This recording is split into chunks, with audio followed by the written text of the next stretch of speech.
Hello and welcome to Sports Fan Entertainment. Sorry for the slight delay, but check that out at the bottom. That is right, we have a ticker right here on Sports Fan Entertainment. Now for my post-game recaps. Another good addition to the post-game recaps here on Sports Fan Entertainment, making things better on a daily basis for you all.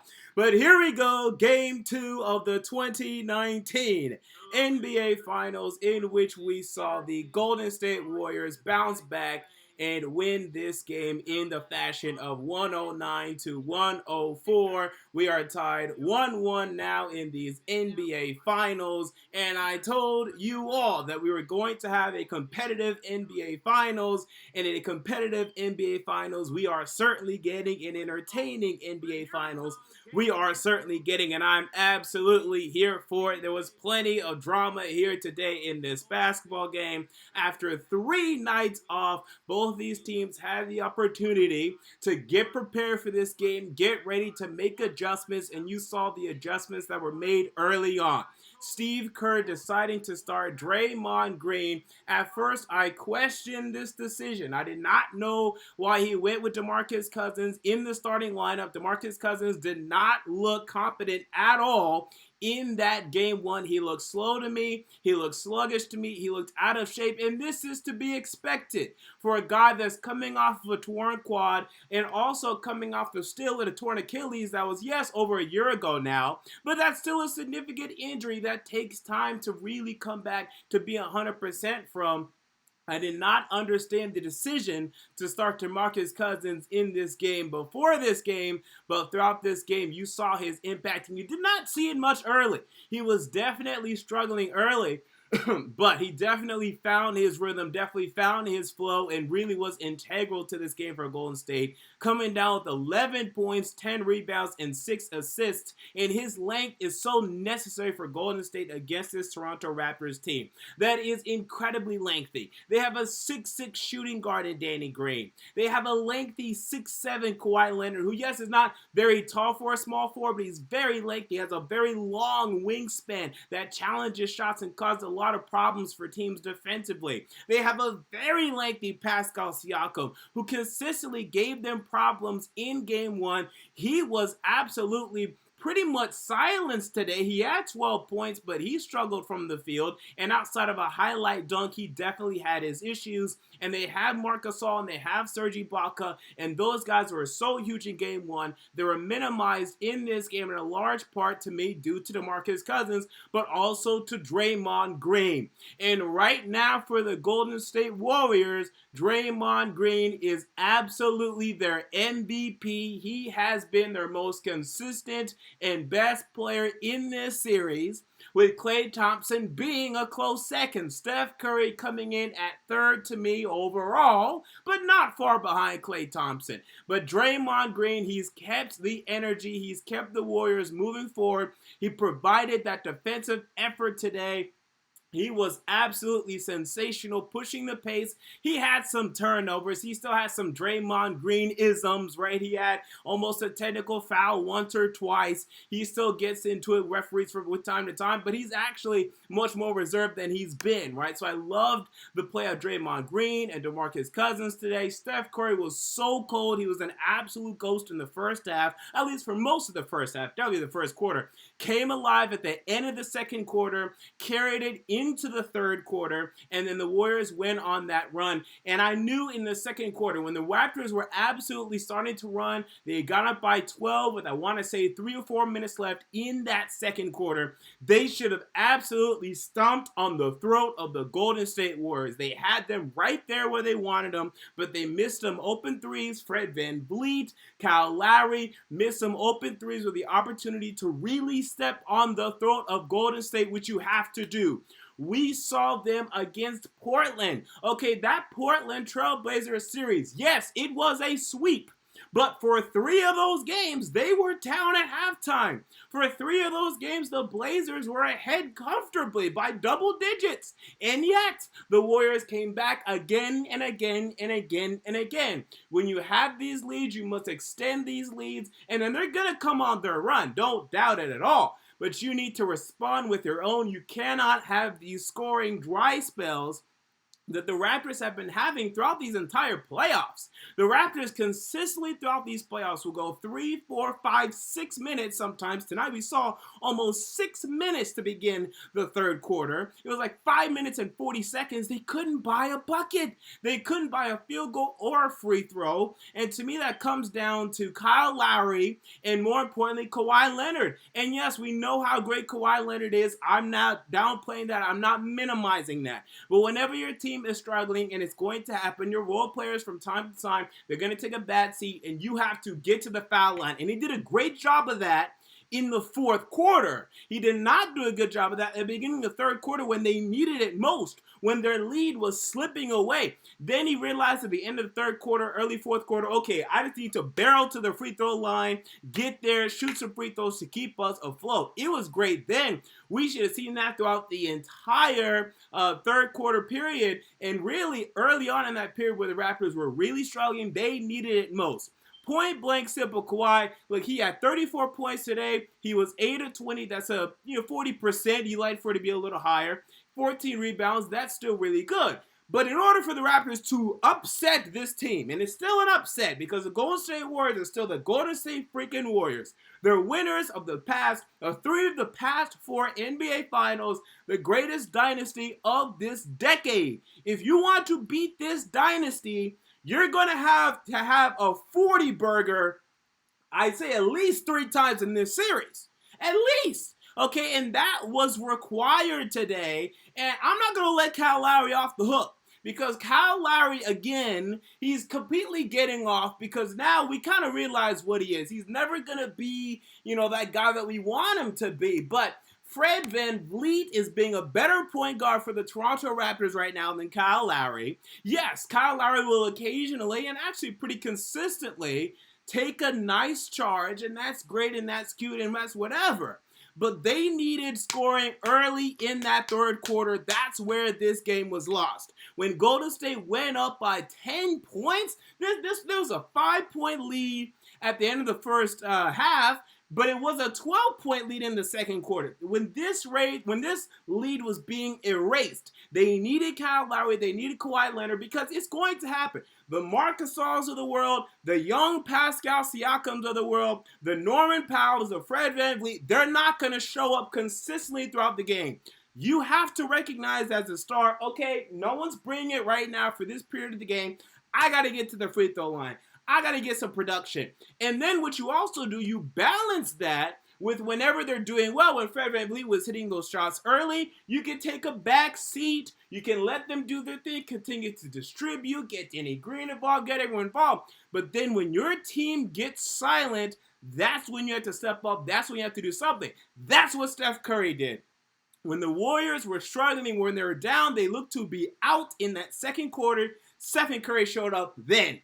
That's when they needed him. That's when he showed up. That was the difference in this entire game. In this entire game, he stepped up in that period from the end of the second quarter to the middle of the third quarter, where the Warriors won on this 18-0 run, 20-0, I think even, and that was the difference ultimately. That Stephen Curry showed up in that moment. And Kawhi wasn't there and Kyle Lowry wasn't there. They should have barreled to the free throw line and tried to just keep them afloat. Draymond Green is so good at this as well for the Warriors. Whenever things are getting bad, you seem like, you look at Draymond Green, you're like, what is he doing? He just continues to push the pace. He knows what he's doing. He needs to get consistent offensive production, just keeping the Warriors afloat. Just keep us afloat. Just keep the offensive output consistent. Keep the throughput positive, and then we'll catch fire eventually. But when someone has to get a basket, Draymond Green's not afraid to barrel to the basket, and he'll fail from time to time. He'll try to draw a foul and he'll fail. He'll come right back the next play, dribble it at you. He doesn't care a lick, and it works for this team. But yeah, so that's what happened to me. That was the story of this game. But you look at the nitty-gritty of it. Again, it's unfortunate that for some reason Marc Gasol, Pascal Siakam, and Danny Green just can't play consistent games. Throughout the game, they're just not there consistently. And I thought they should have ran more sets for Pascal Siakam. Whenever they ran sets for him, he had the nice turnaround spin move against Draymond Green, actually against Klay Thompson. He has those moves to his arsenal. I thought they should have ran more sets for him, got him a little more involved. But Ibaka had such a presence in game one. He was invisible today. I thought that was very unfortunate. They needed him most, and he really didn't show up. And here's the thing.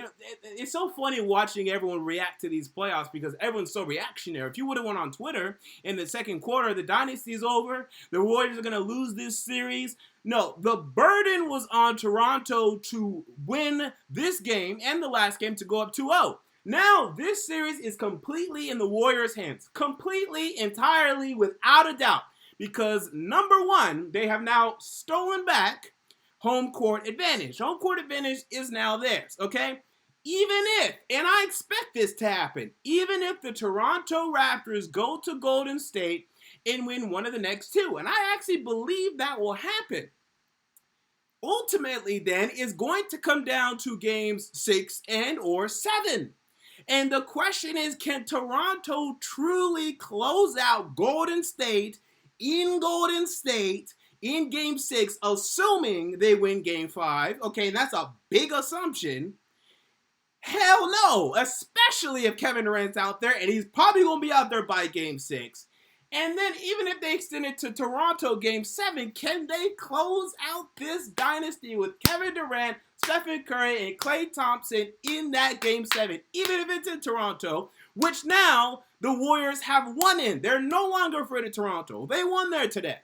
If the Raptors are going to win the series to me, it was going to have to be in 5 games. It was going to have to be in 5 games. Now they have a chance to me to win it in 7. I'll still put that possibility out there for them to win this series in 7. If they really have a great game 7 where everybody shows up, Danny Green's hitting threes, Marc Gasol's hitting threes, Siakam's being a beast.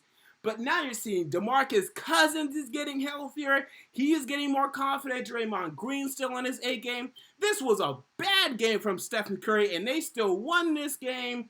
It's scary. Now, Klay Thompson. We haven't discussed Klay Thompson. Now, he started out hot this game, but he left in the fourth quarter due to a hamstring. Now, we're going to monitor this situation closely.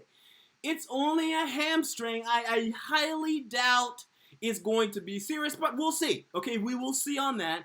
The Warriors also lost Kevon Looney. And that does hurt because Looney had been integral for them in this series in terms of his switching, helping guard Kawhi Leonard. But again, with DeMarcus Cousins now getting in shape, and you saw Andrew Bogut, he came in the game today. Let me look up his stat line. He must have gotten like 8 points today off of alley-oops, so he looks more comfortable. And this was in Toronto that DeMarcus Cousins and Andrew Bogut were playing this well against this hype Toronto crowd, against this, all odds were against them in the second quarter. Still, the championship medal and mentality of this Golden State Warriors team won out, and they got the victory. It just concerns me overall. I'm not saying the series is over. I'm just saying I picked the Warriors in 6 for a reason. I expected this. I thought the Warriors were going to win game 1 and the Raptors would win game 2. But I expected ultimately for both these teams to be knotted at 1 game apiece after the first 2 games. And therefore, literally, the Raptors have no chance to take out the Warriors in game 6 or 7. Now, we're going to go down that road, okay? I'm no doubt this series is going to 6 and maybe 7 games. Right now, I have 6. But it's going to be a lengthy series. Adjustments will be made, and I'm not going to sleep on Nick Nurse because this guy can coach. And you saw the problems they were giving Steph Curry, the rotations, the trapping that they're doing near middle of the court, really giving him problems, trapping him. Fred VanVleet was doing a good job on him. Danny Green was doing a good job on him. They're keeping Kawhi Leonard off of him and still getting a good defensive effort on Stephen Curry. That's something to monitor. But the Slim Reaper, Kevin Durant, is coming, and that concerns me. And it should concern all Raptors fans out there. this has to sting. You had an opportunity to go up 2-0, and if you could have gone up 2-0, let's say you sneak game 3 as well, or maybe game 4, then I would have really liked you, obviously, because you would have been up either 3-0 or 3-1, and then just win one more game. And even that one more game would have been difficult, because even then, Kevin Durant would have been out there giving you hell, trying to make sure you don't win that one more game.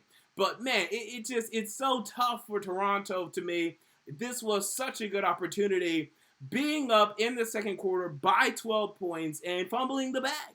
You know, it was another fumbled bag. I expected this, but it was another fumbled bag by the Toronto Raptors, which is unfortunate. But I'm enjoying this NBA Finals. How nice is it to have a competitive NBA Finals once again? This is something that we have not experienced in quite some time. You know, the past 2 years we had the Cavs we wish we had the Warriors beating the Cavs in 5 games in a sweep last year. Now things are consistent. Now things are, high level, high energy. I still believe I know the result, but I still could be wrong here. I had the Bucks beating the Raptors in 6, and the Raptors beat the Bucks in 6. There is, something to the Raptors. They do have a second level. They do have a second, depth to them, a level of energy, and they're going to come out. They're going to make adjustments, and they're going to be dangerous. But it's just going to be so difficult to defeat this championship medal. This championship medal and mentality and consistency that Golden State continues to display even on the road. Even in Toronto, in this Jurassic Swarm Park, whatever everyone was saying in the second quarter, everyone on Twitter, that's it, the Warriors dynasty is over. They look weak. They look done. The Raptors are so this, and they're tied 1-1, and this was the Warriors' best case scenario. They could be up 2-0, but really, this was what they wanted. They wanted to steal a game, and they stole the game. And I believe the Raptors will respond. I believe the Raptors, and I'll actually say this. I'll say this. I believe the Raptors will win game 3. I will sit here and I will say I believe the Raptors will win game 3, but I think it's then Warriors game 4, 5, 6 to win the series. So that's my current prediction. Let me check the chat to see if there's any super chats, but it's going to be interesting. It's going to be very, very interesting, and I'm enjoying this. I'm enjoying this a lot.